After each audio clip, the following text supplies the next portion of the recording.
Chandrana si Toto.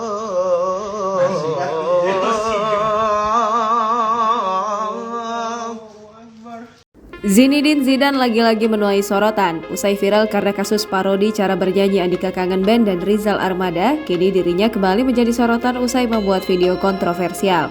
Pasalnya, dalam video yang diunggah akun Afi Vivavia di TikTok baru-baru ini, Zinedine Zidane yang sedang asik bernyanyi dituding menyambungkan lagu yang ia nyanyikan dengan nada yang biasa dipakai saat azan. Zinedine Zidane dinilai telah mempermainkan azan dengan gaya cengkoknya itu.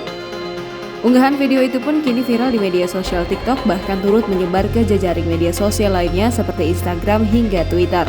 Melansir kanal YouTube Time to Update, Zinedine Zidane awalnya melantunkan lagu daerah Makassar. Namun selesai melantunkan lagu tersebut, ia dinilai menambahkan irama yang biasa dipakai saat azan. Tampak dalam rekaman itu, ia bahkan terlihat turut meletakkan tangannya ke dekat telinga seperti benar-benar melakukan azan. Sontak unggahan video ini pun viral dan menuai beragam komentar dari warganet.